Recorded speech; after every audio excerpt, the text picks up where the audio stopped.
It's November, what am I saying? It's December 25th, Christmas Day at 1 a.m. I don't know why I thought it was November for a second. I wanted to discuss this theory that there's 1,000 different versions of yourself based on others' perceptions of you. Basically, the way that one person sees you might be different than how another person sees you. And it kind of reminds me of this ancient Japanese, I don't know, saying or proverb where you put on 3 different masks. The first one being how the general public sees you. The second one is how you depict yourself with your close family and friends. And the last one being how you envision yourself and how you see yourself throughout your day-to-day. It's weird to think that we present ourselves in such different fashions to different people. I mean, in the original theory that there's 1,000 versions of you, it doesn't necessarily mean that you're outputting that image of yourself. It's just how someone perceives you. But with the Japanese proverb, it's more about how you present yourself. So I guess there's differences between both, but they're very similar in a weird way. I don't know, I just think it's super funny. Like, the best example I can give is that Luigi Mangione. I'm not sure how you pronounce his last name, but the guy who shot United Healthcare's CEO. You know, there's people who see him as a hero. There's people who see him as a villain. There's people who see him as a pivotal force and maybe like a martyr, but they don't fit in either of those camps. He has 1,000 different versions of himself, over 1,000 different versions of himself, millions of versions of himself, based on the general public's depiction of him, and how everyone just sees him in a slightly different light as the next. It just makes me wonder, like, what people think of me, I guess, and how I could have done better in certain situations, how I could have handled myself or presented myself. For instance, someone might be watching this and think that I'm crazy, or someone else might be watching this and think, oh, he's cooking. I don't know. Sometimes I feel like I'm crazy though when I record these, but that's not the point. The point is, these theories kind of hold water in a weird way, and I guess I'm just relaying you the message that I see behind it, and that it's important to depict yourself how you want to be depicted. You can't please everybody, you know. There'll be people with opposing mindsets that you just can't break, or vice versa, they can't break you. There'll be people who are 100% in unison with what you're saying and agree with you. You can't, I don't know. Oh my god. This guy just turned on his high beams like directly in front of me. He probably thinks I'm fucking insane, but that's just my point exactly. He could see me in this car recording this on my MacBook and be like, what is this guy doing on Christmas Day? Why is he recording himself? Maybe he thinks I'm calling a distant relative. And he's like, that guy is pretty cool. He's calling his distant relative on Zoom in his car. Or he could be thinking that I'm just weird for recording something at 1 a.m. on Christmas Day. Who knows? Although I do wish he turned off his high beams, because they're fucking blinding me. Thank you, Mr. Subaru. Can't wait to see my optometrist in 2025. It also depends on how much you give a fuck. I know that doesn't sound too poetic or too philosophical, but it's true. Do you really give a shit about what people think of you? You know? Do you really give a fuck? Personally, I see life as certain pockets of happiness with very vast amounts of agony. That sounds extremely depressive and like really over the top, but that's just how I see it. Maybe I have some sort of mental deficiency, I don't know, but I do see it as pockets of happiness, and most of the time you're just stuck with an immense amount of bullshit to deal with. So the reason why I wanted to talk about this about 2 weeks ago, and the reason why I'm talking about it now, is because originally my opinion was pick and choose who you want to impress in a weird way. Basically, pick and choose who you want close to you. But I've kind of rearranged this in my head the last week, and it's honestly just don't give a fuck. Don't give a shit about anything. If someone wants to get close to you, they will. They talk about how the realest of love is getting burnt in the process, because that means that you truly love someone. But that's not really fun, now is it? That's not really great. So would you rather just be alone and kind of chug through this life by yourself, or consistently be downed by someone else because you love them? It's really honestly like the biggest fuck you I've ever come to realize. I've come to learn that it doesn't make a difference.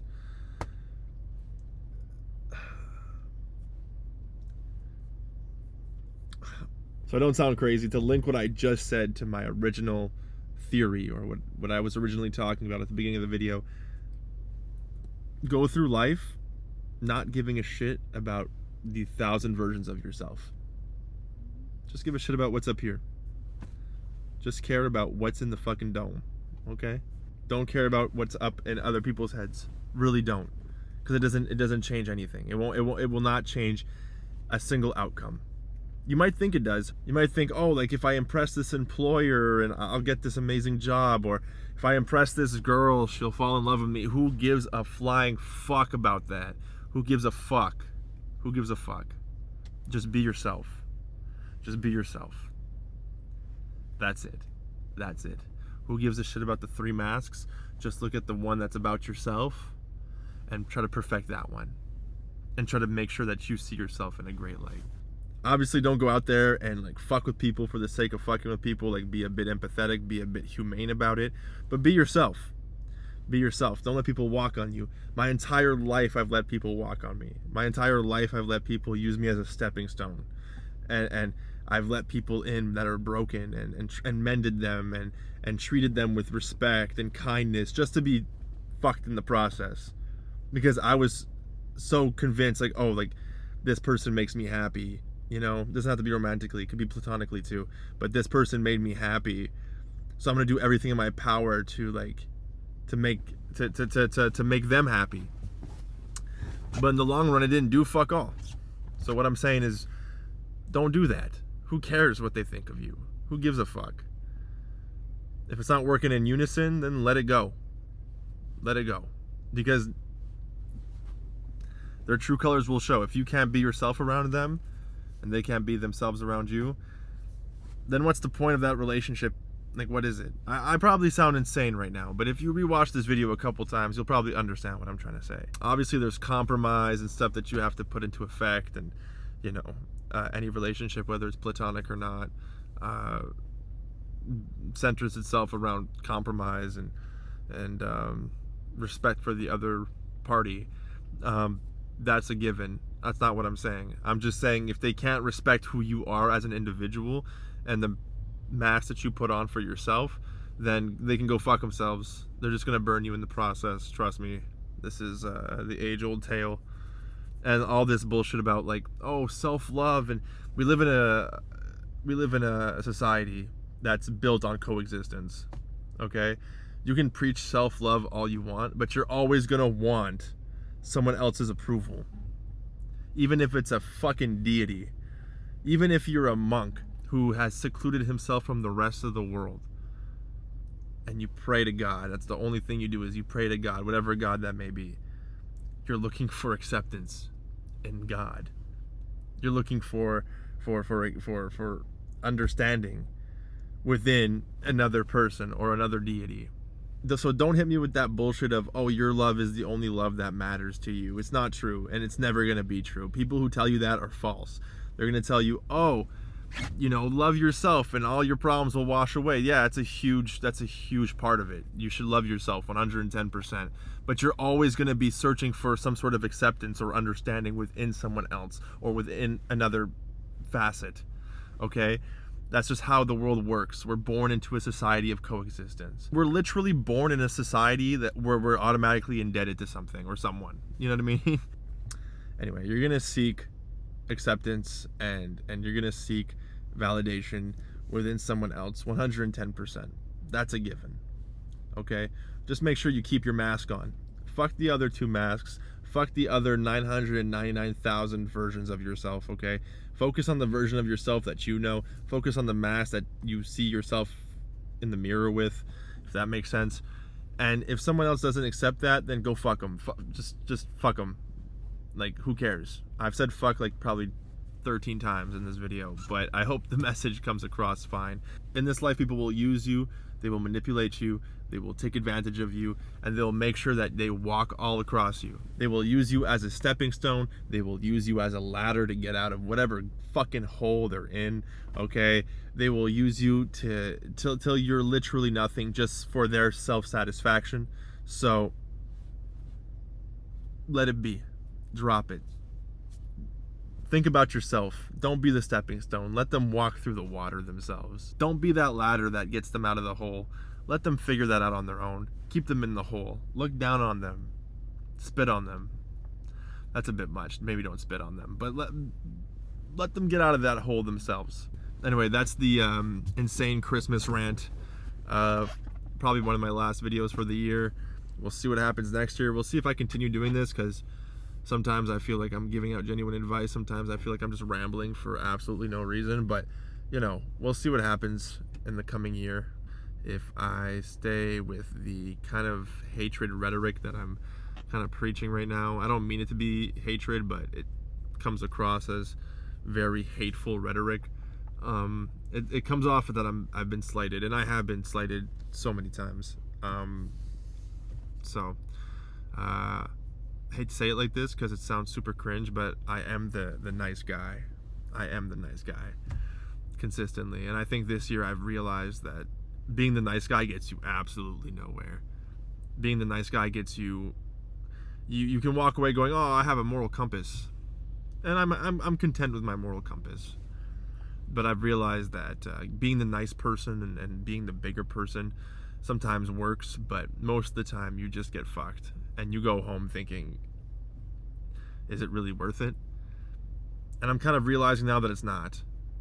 I'm kind of realizing now that being the bigger person isn't always the best thing. And I'm not going back on my other videos, because I have some other videos that would tell you that the bigger person is the best thing. And I think being the bigger person in certain situations is definitely the better move. One second. Just to clarify, being the bigger person in certain scenarios is definitely the best way to go. But sometimes you just gotta be selfish, because the rest of the world is selfish. And like I said before, the rest of the world won't help you. They'll just try to use you. So what I'm saying is, instead of always being a helpful person and believing in karma and being like, well, that person fucked me over, but at least I did my best. Don't do your best. Leave them be. Leave them be. This year I've learned that you can try your hardest to do something, to be there for someone, to actively want to be in someone's life, and for them to feed you facades. Oh yeah, like I want to be in your life too, yada yada, and then you get fucked. Then you get fucked because they're like, well, you know what, you've served your purpose. And I'm not talking just romantic. I'm talking platonically too. They'll be like, you served your purpose. I do not need you in my life anymore. And then you're like, well, what the fuck did I do? I've been there for you, and now all of a sudden you can't be there for me. Last thing I'll say is, a lot of people are optimistic. They're like, oh, it's only happened to me a handful of times. I've cut them out. You know, once you've realized that this life doesn't care about you, and that you are a number no matter what. I don't mean like in a way where it's like, oh, I'm a number with the government. Yeah, of course you're a number with the government. I mean, you're a number in someone's head. And someone that you thought was an amazing person, someone that you put so much emphasis on, doesn't actually share that emphasis in return. And it's like consistent. You could argue that that's just like, I don't know, growth. or evolution of character.